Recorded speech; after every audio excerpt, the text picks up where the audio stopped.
Grande parte da minha vida cresci acreditando que o que me aconteceu foi produto da minha mente e que eu havia me confundido. Mas ao ouvir os testemunhos de outras pessoas em espaços como este, entendi que coisas assim costumam acontecer. Não sei por qual motivo nem o que buscam quando isso acontece. Carrego essas perguntas há muito tempo. Os fatos aconteceram lá pelo ano de 2004, quando eu estava recém-saído da escola.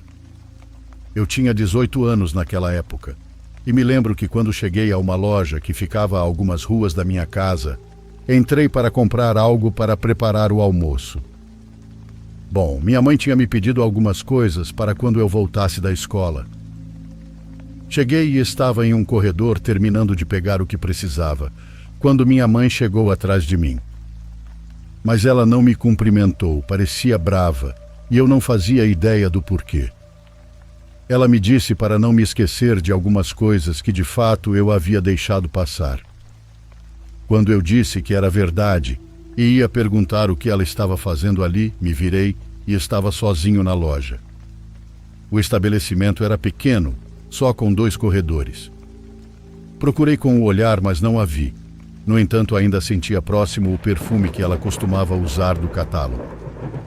Caminhei confuso para pagar no caixa e, como conhecia a dona da loja desde sempre, perguntei: "Boa tarde, Dona Maria. A senhora não viu minha mãe por aqui?" Ela me respondeu que não, dizendo que não a tinha visto naquela semana. Então expliquei que acreditava tê-la visto há poucos minutos atrás de mim, me dizendo o que eu não devia esquecer e que havia a menos de 1 metro de distância. Porém, quando me virei, já não estava. Não tinha ideia do que poderia ter acontecido, então paguei e segui para o meu barraco. Quando cheguei, minha mãe estava acordando do sono da tarde dela. Diferente de como a vi na loja, agora sim me cumprimentou com o carinho de sempre. Perguntei sem querer deixá-la nervosa: "Você não saiu, né?" Ela me disse que não e me perguntou o motivo. Respondi que achei tê-la visto de longe, mas que devia ter me confundido. Não contei a verdade. O dia passou e eu não fiquei pensando muito no assunto, achando que tinha confundido com alguém e pronto. Mas naquela mesma semana, quando estava voltando para casa, passei por um desses mercados onde a gente encontra pessoas com carrinhos cheios de coisas. Como era uma descida, de repente senti alguém puxar minha mochila e ouvi minha mãe me repreender, dizendo para eu prestar atenção. Quando me virei, estava sozinho. Um homem com um desses carrinhos passou bem na minha frente, desgovernado pelo peso e pela velocidade. Corri para ajudá-lo e conseguimos estabilizar o carrinho. Algumas coisas caíram, mas se minha mãe não tivesse me detido naquele momento, eu teria sido atingido. No entanto, ela não estava em lugar nenhum. À tarde cheguei em casa e ela não estava. Então assumi que quem me ajudou realmente foi ela, embora fosse muito estranho ela simplesmente ter desaparecido depois de puxar minha mochila. Quando fui me trocar, ouvi passos no quarto. Nós morávamos sozinhos, então isso me coçou a cabeça. Fui procurar e não encontrei ninguém. Saí e da porta do quarto perguntei: "Mãe, você está aí?" Por que não me respondeu antes? Estava dormindo? Só ouvi os passos pararem. Teve um silêncio de uns 3 segundos, e de dentro, pela porta que estava meio aberta, escutei ela dizer: "Entra, filho."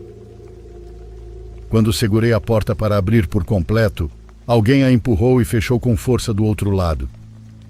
Foi como se alguém tivesse se apoiado ou feito questão de impedir que eu abrisse.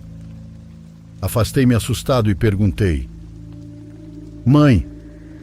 Na sala ouvi a porta de ferro se abrindo. Corri igual um louco para a entrada.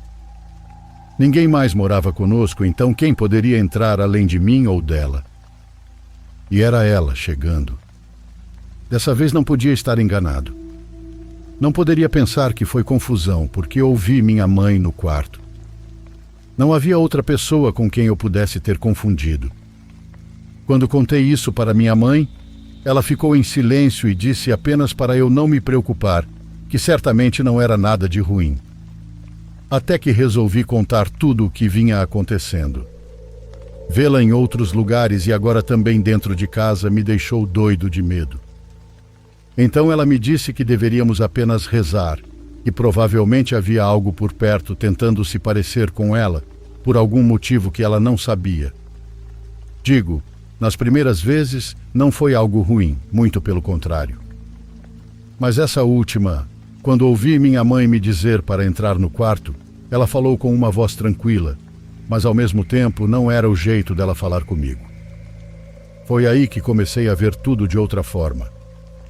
Não sei se esses eventos aconteciam só naquelas ocasiões ou se rezar realmente ajudou, porque nunca mais voltou a acontecer algo parecido.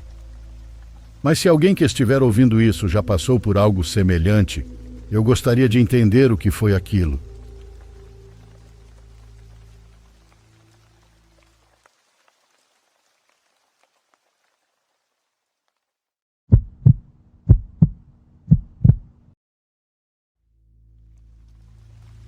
Meu nome é Jordana, e antes de começar quero deixar claro que isso não é uma história inventada nem exagerada. Sim, é incrível, e sim, eu gostaria que fosse exagero. Isso aconteceu quando eu estava no ensino fundamental, em um colégio católico de freiras. Não vou dizer o nome porque, além de ainda existir, é famoso, e várias das pessoas que aparecem nesta história continuam por aqui tentando seguir com suas vidas. A única coisa que direi é que o colégio tem um pátio muito grande com uma árvore ainda mais enorme. Acho que é um loiro pardo, mas não tenho certeza. Às vezes, na primavera, soltava um tipo de pozinho que grudava na roupa e a gente reclamava porque a saia azul ficava cheia de pontinhos. Lá estava a árvore, bem no meio de tudo, com raízes que quebravam o piso e um banco de cimento ao lado. Esse banco estava sempre ocupado, não só porque era fresco, mas porque era o espaço favorito das pessoas populares. Desde o primeiro ano havia um boato. Diziam que se você se aproximasse da árvore depois do pôr do sol e rezasse uma certa oração de frente e de trás 3 vezes, algo iria acontecer. Havia quem dissesse que aparecia uma mulher.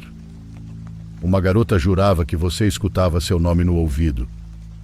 Existiam muitas versões, mas todos nós chegamos a ouvir alguma. A única parte que nunca mudava era a da oração.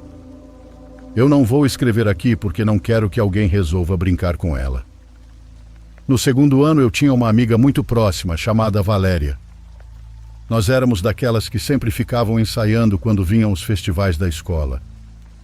Tínhamos uma peça de teatro horrível, daquelas feitas para datas comemorativas, e pediram que ficássemos várias tardes seguidas para ensaiar nossas falas. Naquele primeiro dia nos juntamos por equipes. Já estávamos cansadas, rindo sem parar porque uma colega dizia mamãe como se fosse locutora. Quando finalmente nos liberaram, Valéria me disse: "E se a gente tentar hoje?" Eu sabia a que ela se referia e disse que era melhor não, que aquele ritual tinha menos de Bloody Mary e mais de brincar com o tabuleiro Ouija. Falei: "E por que iríamos chamar coisas no pátio, neste plano, como se já não tivéssemos problemas suficientes com matemática?"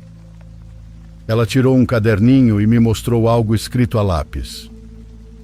"Olha, só escrevi para praticar. Tenho a parte normal e já coloquei ao contrário, com marcações para não me confundir." Até aquele dia eu nunca tinha visto a oração. Não sei quem a ditou para ela, mas talvez fosse uma corrente de várias gerações. A lenda existia desde antes de nascermos.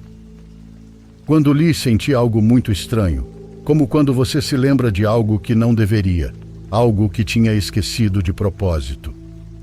Não era uma oração complicada.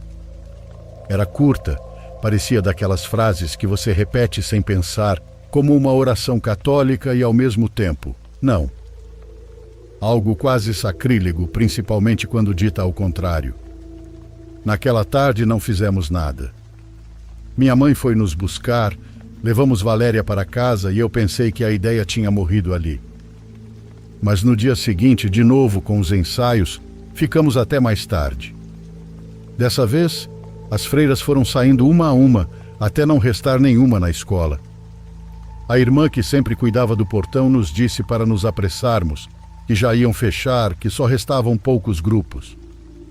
O sol já tinha se posto há muito tempo, mas o pátio ainda guardava calor.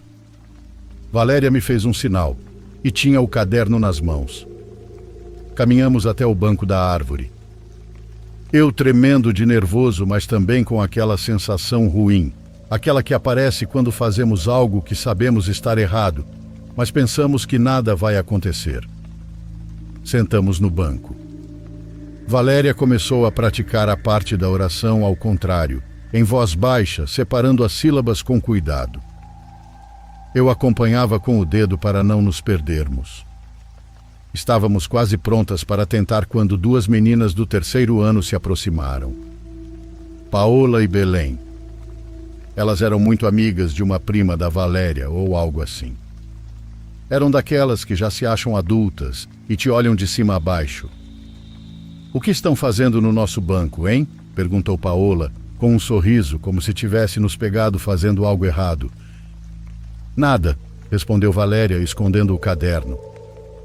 "Nada? Ah, já sei o que vão fazer. Vão fazer a oração da árvore." "Vai, façam se tiverem coragem. Nós já fizemos no ano passado." "Ou estão com medo?" Eu ia dizer que sim, que estávamos com medo e que já íamos embora, mas algo dentro de mim me fez ficar calada. Não sei por quê, mas talvez porque nessa idade ninguém quer ser visto como covarde. Paola sentou ao meu lado e me puxou pelo ombro, como se quisesse me aproximar do tronco. Eu pulei de pé imediatamente. Valéria, por outro lado, não se moveu. Ela sempre foi mais tranquila e corajosa. Paola disse: "Tem que fazer 3 vezes, direto e ao contrário. Se fizerem errado, não funciona." "Vocês fizeram mesmo?" perguntei. "Claro", respondeu Belém. "Me chamaram pelo nome." Paola disse que sentiu alguém parado atrás dela. "Querem ver se é verdade ou não?" ela perguntou. Eu pensei. Ok, a gente diz uma vez errado, em voz baixa e pronto, só para que nos deixem em paz. Valéria me olhou como se pedisse para irmos embora, mas Paola já estava contando. 1, 2, foi aí que minha máscara de valentia caiu. Quando ela disse 3, eu corri. Levantei, dei a volta e fui embora quase tropeçando. Não senti vergonha, não me importei. Senti que se ficasse 1 segundo a mais naquele banco, algo iria acontecer. Eu simplesmente soube. Ouvi Paola dizendo: "Ai, que exagerada!" E Belém rindo de mim, mas fui embora. Me escondi perto do portão, atrás de um muro onde guardavam os galões de água. Minhas mãos tremiam e meu estômago doía um pouco. De lá eu via o pátio. Elas ainda estavam junto à árvore. Valéria não se levantou e Paola tinha o caderno. A vi passando o dedo para não se perder.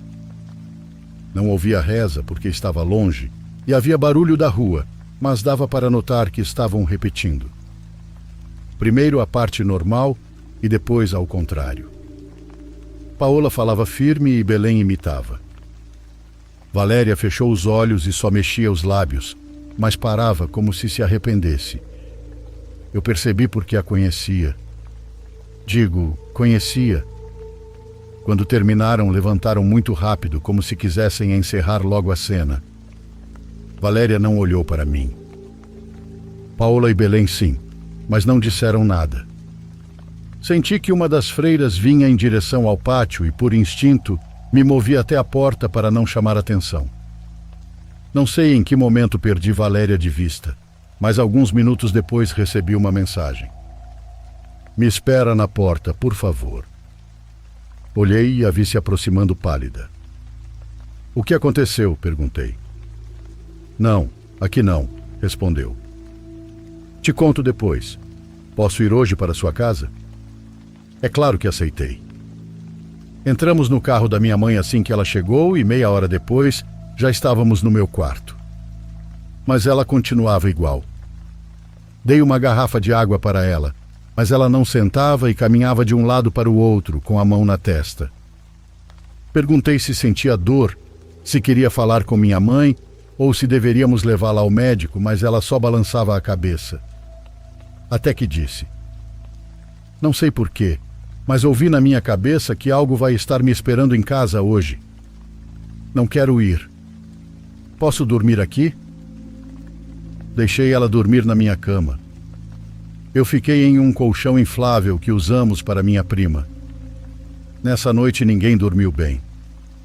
Não foi por barulhos, nem por aparições, nem nada disso, mas pela ideia e possibilidade de que houvesse algo realmente esperando por ela no quarto dela. Acho que deve ser horrível ter medo de ir para a própria casa. No dia seguinte, chegamos à escola com olheiras. Paola e Belém não estavam no pátio e também não apareceram na primeira aula. Sobretudo, eu queria vê-las para comprovar que minha amiga estava apenas se sugestionando, mas no recreio começaram as fofocas. Paola tinha chegado à escola com os pais, o rosto coberto por um moletom, e foram direto para a sala da diretora. Algumas diziam que Paola tinha desmaiado à noite, outras que tinha tido só uma crise de ansiedade. Eu não queria me aproximar da diretoria, mas Valéria quis, então fomos. E lá estava Paola, com o rosto cheio de arranhões. Alguns superficiais, outros bem feios, como se alguém tivesse cravado a unha. Paola abaixou o rosto quando passou por nós, não disse nada, e os pais a levaram embora. Nisso, uma das secretárias, a mais fofoqueira, se aproximou de outra professora e, sem notar que ainda estávamos atrás, fingindo esperar alguém no sofá, disse: "Paola vai faltar uma semana." Os pais contaram que ontem à noite ela se trancou no quarto e gritava que tinha alguém lá dentro com ela.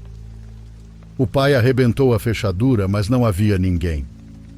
Não havia ninguém, mas a menina estava fora de si e jura que não fez os arranhões sozinha. A mãe diz que no começo também ouviu como se houvesse outra pessoa lá dentro, mas quando abriram, viram que não. E pensaram que tinha sido a própria Paola, num ataque de histeria, falando com outra voz? Perguntou a professora. E se havia mesmo alguém e saiu pela janela como alguma amiga? Não, lá tem grade, respondeu a secretária.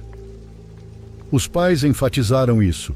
Não havia como alguém ter entrado ou saído se não fosse pela porta. Belém não apareceu a semana toda, nem na seguinte. Na terceira, soubemos pela prima de Valéria, que estava no hospital.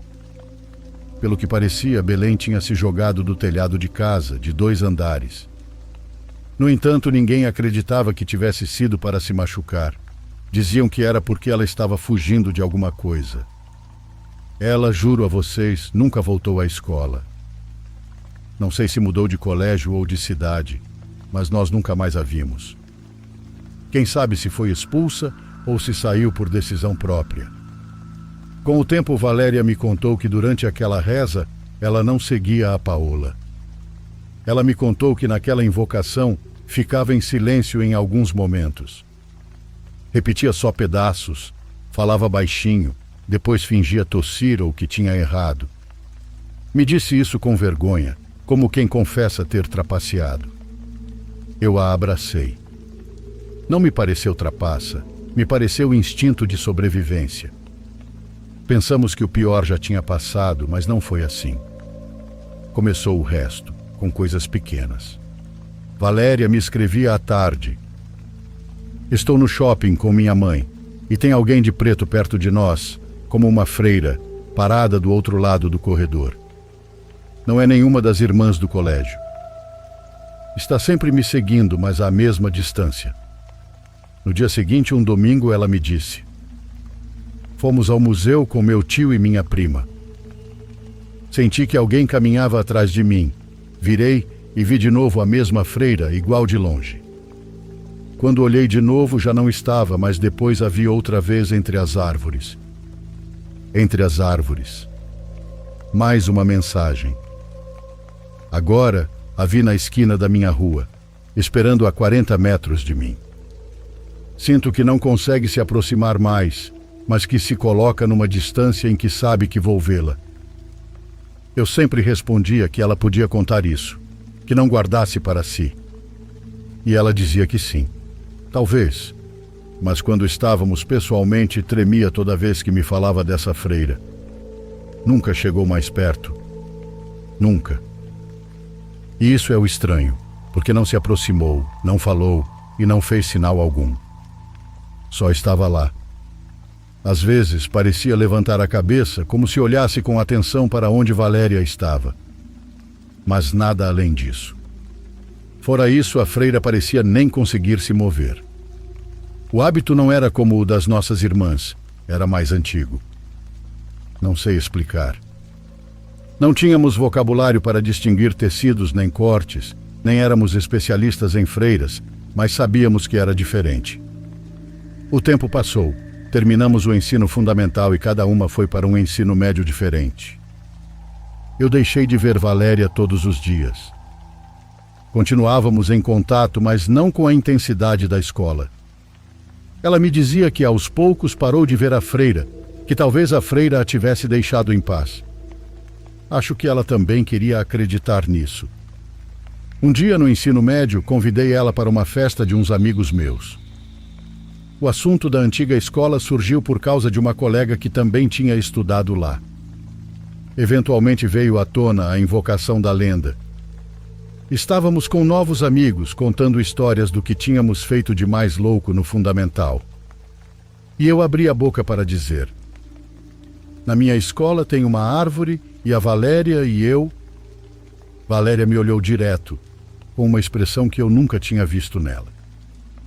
Sem mover a cabeça, só com o olhar me disse: não.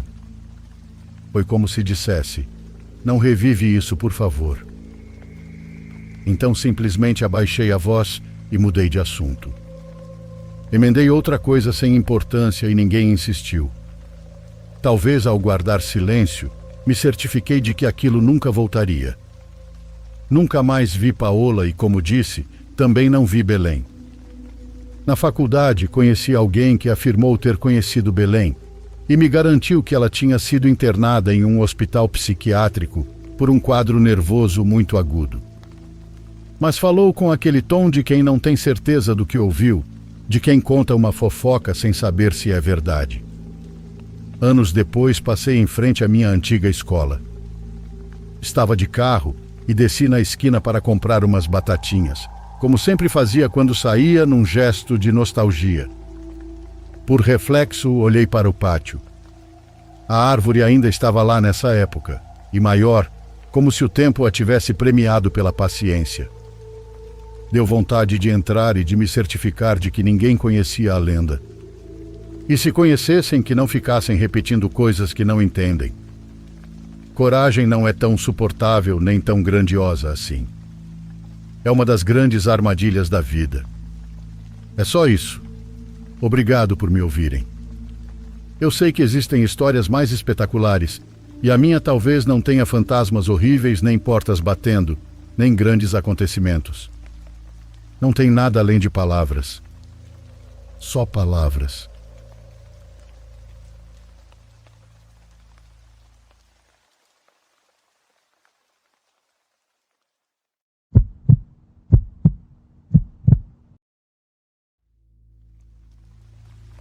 Meu nome é Abraham e tenho uma história que tenho certeza de que vai despertar a curiosidade de todos vocês. Acontece que durante 3 anos trabalhei em um McDonald's da minha cidade, calculo que lá por volta de 2011. Sou da região metropolitana de Guadalajara, no México, e esse McDonald's está aqui há muitos anos. Na verdade, eu costumava visitá-lo com meus pais quando era pequeno. E não apenas pela caixinha feliz e os brinquedos, mas também pelo pequeno parquinho que havia dentro do restaurante. Era muito divertido brincar com outras crianças ali, e até mesmo quando eu estava completamente sozinho. Eu adorava explorar os túneis e níveis como se fosse uma selva interminável. Para mandar a real, tenho boas lembranças daquele lugar quando era criança, embora uma única vez tenha me acontecido algo sem explicação. Foi numa noite em que meus pais e eu voltávamos de visitar um amigo da família, e devia ser por volta das 9 ou 10 horas da noite. Hoje entendo que meus pais estavam exaustos, mas eu, sendo criança, insisti sem parar para que me deixassem brincar ao menos um pouco no parquinho. Eles aceitaram, mas só por 15 minutos, e lá fui eu correndo até a entrada que, por alguma razão, não tinha nenhum funcionário cuidando.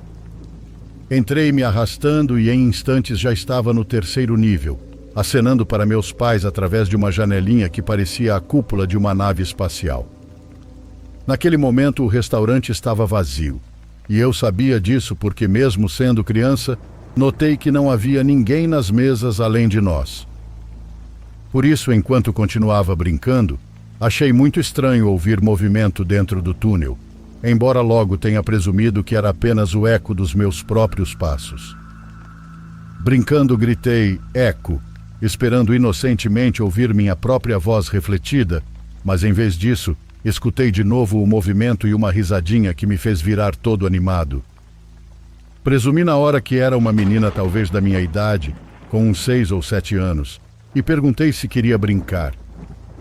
Porém não obtive uma resposta direta, apenas outra risada distante. Achei que aquilo tinha sido um sim. Então comecei a correr atrás daquela risada pelos túneis do parquinho, mas por mais que subisse e descesse de nível, não conseguia alcançá-la. Até que por fim pensei que a tinha encurralado. Lembrem-se que eu conhecia todas as rotas daquele parquinho, e pela proximidade da risada dessa vez, eu realmente acreditava que iria encontrá-la, porque não havia saída dali. Pelo menos não a tempo. Virei a esquina empolgado, imaginando que finalmente veria minha improvável companheira de brincadeira frente a frente, mas no fim do túnel não havia nada além de um silêncio incômodo que me fez entrar em pânico e sair correndo dali. Minha mãe garantiu que ainda podia brincar mais 5 minutos, mas eu simplesmente balancei a cabeça e me sentei ao lado dela. Acho que ela não percebeu o quanto eu estava com medo, já que não comentou nada e apenas terminaram a refeição. Nunca mais ouvi nada parecido naquele parquinho quando era criança, embora também nunca mais tenha brincado nele sozinho. Sempre fazia questão de estar com outras crianças, caso contrário, evitava entrar. Esse episódio ficou apenas como uma história curiosa que eu contava aos amigos, e nada além disso. Presumi que tinha imaginado. No entanto, não foi bem assim. Os anos se passaram e, como mencionei, comecei a trabalhar no mesmo McDonald's que tantas vezes frequentei na infância, cobrindo o turno da noite no período pré-universitário. Os turnos eram entediantes e, tirando o drive-thru, quase não havia clientes. Numa dessas noites, eu estava limpando o chão da área de refeições, distraído em meus pensamentos quando passei perto do parquinho. Olhei para ele por um instante, movido pela nostalgia, e juro por tudo de mais sagrado que de repente ouvi um som que me gelou o sangue ao reconhecê-lo imediatamente. Era aquela risada infantil que vinha de dentro do túnel, a mesma risada gravada a fogo na minha memória. Embora o pensamento lógico de qualquer adulto, inclusive o meu, fosse: é apenas uma criança que entrou escondida. No fundo eu sabia que não havia ninguém lá dentro. Continuei limpando o chão e fingi que não tinha ouvido absolutamente nada. Dias depois a cena se repetiu, mas ainda mais tarde, e acho que eram umas 11 horas. As portas já estavam fechadas e bem quando passei diante do parquinho, ouvi de novo a risada da menina. Achei impossível, mas a parte mais racional de mim me fez olhar para trás, esperando encontrar alguma família atrasada que ninguém havia notado. Eu já estava pronto para perguntar se os filhos deles estavam ali dentro e explicar que precisavam sair do restaurante, mas obviamente não havia ninguém na área de refeições. E novamente, a risada ecoou às minhas costas. Não me envergonho de admitir que nesses assuntos sempre fui covarde, então sem pensar 2 vezes saí correndo e fui procurar algum colega. A primeira que encontrei foi Jennifer. Ela percebeu meu medo e, quando contei o que estava acontecendo, reagiu como eu esperava, incrédula, achando que eu queria pregar uma brincadeira. Mas quando um dos funcionários mais antigos chegou, ele ficou mais sério e apenas disse para eu não me preocupar, que aquilo era normal. Jennifer e eu ficamos quietos, enquanto ele continuava dizendo que já havia anos que se ouviam coisas dentro daquele parquinho e que era melhor ignorar. Tentamos arrancar mais informações, mas não era falta de vontade dele, simplesmente não havia nada mais a dizer. Foi assim que confirmei que o que vivi anos antes, quando tinha apenas 6 anos, era real. Explicações? Nenhuma. Perguntei a meus pais sobre possíveis lendas ou rumores em torno daquele McDonald's, mas eles nunca tinham ouvido nada. Suponho que o espírito de alguma menina tenha ficado preso dentro daqueles túneis, embora isso seja apenas especulação da minha parte. O parquinho já não existe mais por causa da mudança estética que o McDonald's fez algum tempo depois. E com a reforma, foram embora também as risadas misteriosas que, de vez em quando, Jennifer e eu voltávamos a ouvir. Ainda hoje visito de vez em quando meu antigo local de trabalho. Mesmo indo em horários mais tarde, nunca mais escutei aquelas risadas.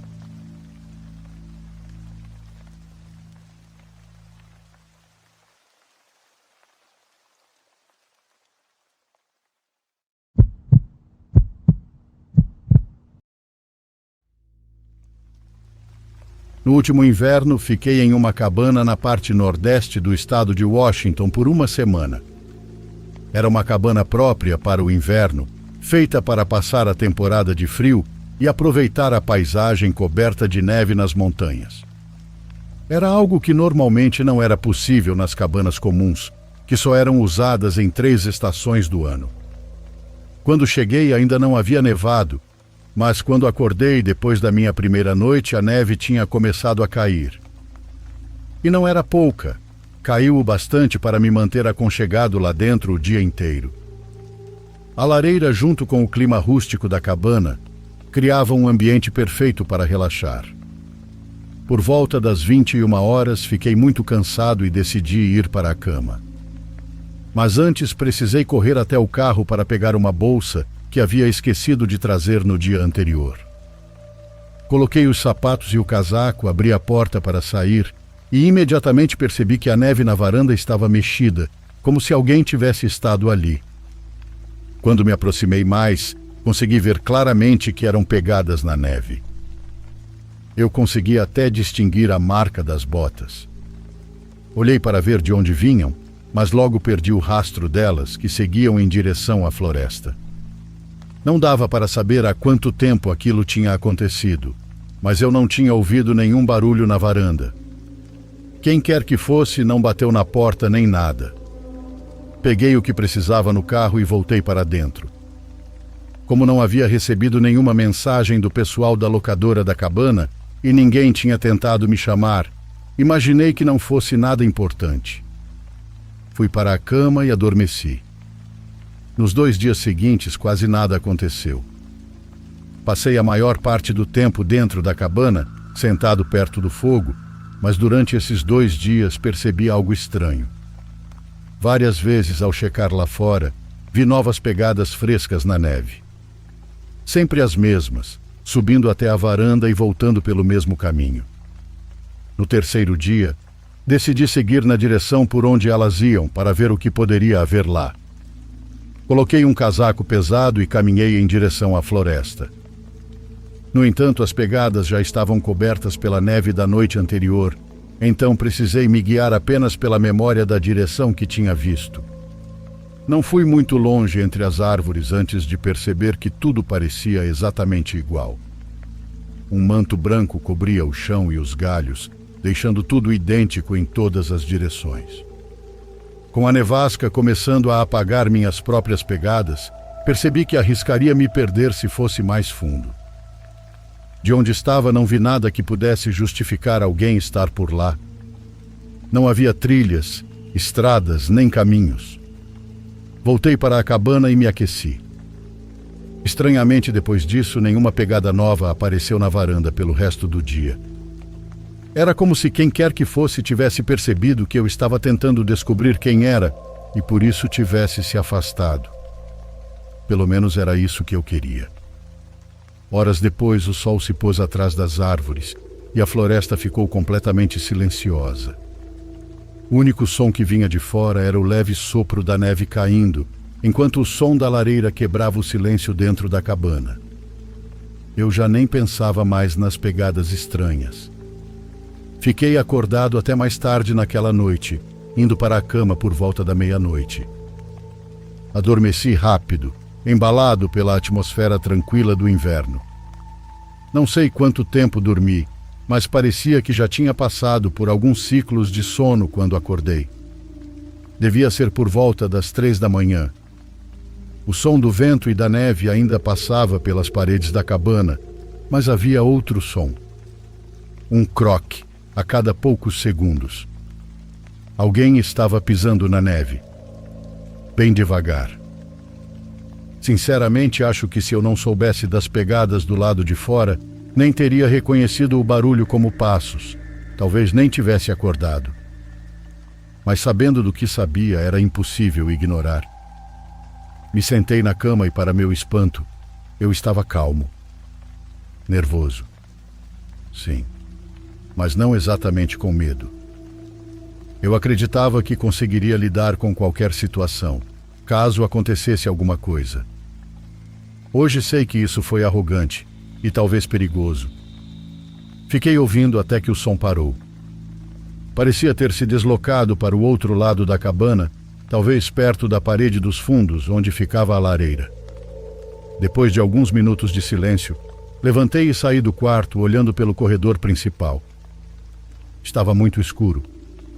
Não havia luzes instaladas naquele corredor, e tudo o que vi foi uma escuridão completa. Naquele momento, um sentimento forte tomou o lugar da falsa confiança que eu tinha sentido antes. De repente, senti que algo estava muito mais errado do que simplesmente alguém andando lá fora. Dei alguns passos no corredor. Nada de barulhos. Continuei andando até o final, onde ficava a sala conjugada com a cozinha. Foi então que, quando dei um passo em direção à porta da frente, ouvi um estrondo forte no chão atrás de mim. Virei rapidamente e olhei para o corredor por onde tinha acabado de passar. Por um instante vi a silhueta de alguém se movendo rápido pelas sombras, correndo na minha direção. Saí disparado para a porta da frente, peguei as chaves que tinha deixado ali e corri descalço pela neve até o carro. Entrei e não conseguia ver nada, já que o para-brisa inteiro estava coberto por uma camada grossa de neve. Não fazia ideia se ele estava me perseguindo ou se estava parado bem na frente do carro. Isso tornava tudo ainda mais assustador. Por sorte, o vidro traseiro estava limpo o suficiente para me dar alguma visibilidade. Engatei a ré e acelerei o máximo que pude pela estrada de pedra. Consegui sair dali no puro sufoco. Demorou mais de 1 hora para a polícia chegar e, quando apareceram, a neve já tinha coberto as pegadas, então nem dava para saber para onde ele tinha ido. Depois descobrimos que o homem provavelmente entrou por uma janela na parede dos fundos, perto da lareira. Pelo que conseguimos deduzir, ele deve ter se esgueirado silenciosamente até o quarto mais distante, no fim do corredor, procurando por mim. Era o único quarto além do que eu estava usando. Se ele tivesse escolhido o quarto certo, eu teria ficado cara a cara com ele, sem nenhuma rota de fuga. Mas por sorte saí do meu quarto no momento exato, o que me deu a chance de escapar. É insano e sinceramente aterrorizante pensar que apenas alguns segundos fizeram toda a diferença.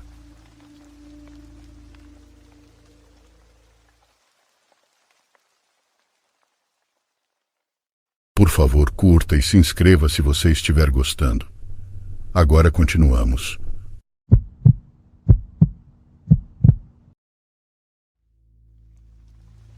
Sigo seu conteúdo aqui do estado do Mato Grosso.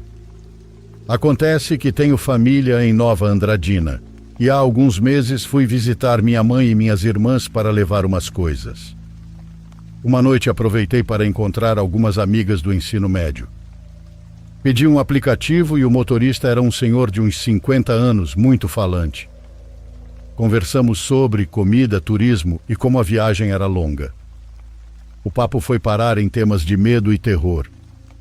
Como você sabe, por aqui circulam muitas lendas. Meio em tom de brincadeira, perguntei se já tinha acontecido algo estranho com ele sendo motorista. O senhor riu, mas depois ficou sério e disse: "Olha, sendo motorista nunca aconteceu nada sombrio, mas quando eu era taxista vivi algo que nunca vou esquecer. Eu esperava que me contasse algo sobre saci, aparições, duendes ou alguma coisa típica. Mas o que ele disse me deixou em choque. Contou que certa noite, quando ainda dirigia táxi, recebeu um chamado para uma área rural, por estradas de terra.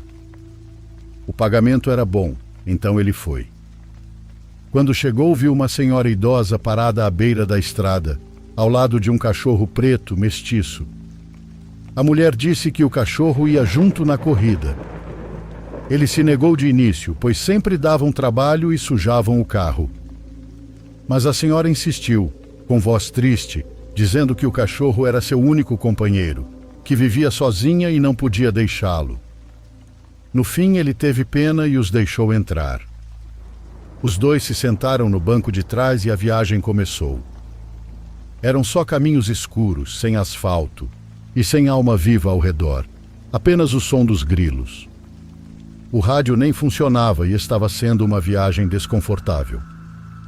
O homem disse que desde o início sentiu algo estranho com o cachorro, pois não latia e não se movia muito. Mas ficava olhando fixo para ele pelo retrovisor. Os olhos eram de gente e parecia me estudar, disse ele. O incômodo era tanto que evitava olhar o espelho. Também reparou que de vez em quando a mulher sussurrava coisas para o cachorro, como: "Cala a boca, não faça barulho, vão te ouvir." Ele pensou que a velha fosse meio louca, mas não quis se meter. De repente, no meio do nada, o cachorro começou a rir às gargalhadas.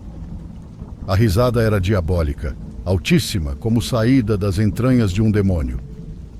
O senhor disse que doía nos ouvidos e lhe arrepiava a pele. Num pulo, ele olhou rápido pelo retrovisor e viu o cachorro sentado como humano no banco de trás, com as patas cruzadas, rindo para ele. A senhora, por sua vez, tinha a cabeça encostada no banco e rezava baixinho, enquanto o sangue descia do seu nariz igual sangramento em época de calor. O medo tomou conta daquele senhor, pois ele disse que nunca tinha sentido algo como naquele dia. O instinto gritava para tirá-los do carro, então freou no meio da rua, abriu as portas e gritou para que sumissem dali. A senhora não disse nada, apenas o encarou com olhos vazios. Mas o maldito cachorro continuava rindo enquanto descia em posição humana. Ele os deixou ali, na estrada de terra, e picou a mula. Mas mesmo sabendo que havia algo diabólico, sentiu culpa por abandonar uma senhora sozinha em um lugar tão vazio. Antes de pegar a estrada principal, voltou para ver se podia ajudá-la, ou ao menos confirmar que estavam bem. Mas quando chegou ao ponto onde os havia deixado, não havia ninguém. Já com os nervos destruídos, decidiu ir embora. Enquanto dirigia por um caminho estreito, voltou a ouvir aquela risada, agora do lado de fora e no escuro. Olhou pela janela e junto a uma árvore viu dois cães pretos idênticos, sentados como humanos, rindo às gargalhadas enquanto o encaravam. O senhor pisou fundo no acelerador. Confessou que chorava de medo e não parou até chegar à cidade. Nunca contou a ninguém, pois sabia que não acreditariam. Mas disse que desde aquele dia nunca mais deixou subir animais em seu carro, nem como taxista, nem como Uber. Quando terminou a história, eu estava muda de espanto. Minha família diz que, com certeza, aquele homem encontrou bruxos que se transformam em cães para fazer suas coisas estranhas. O curioso é que sempre se fala de homens que viram essas coisas, nunca mulheres. Talvez aquela senhora e o cachorro fossem outra coisa. Fim da história. Gostaria de vê-la algum dia no seu canal. Te mando saudações e minhas melhores energias.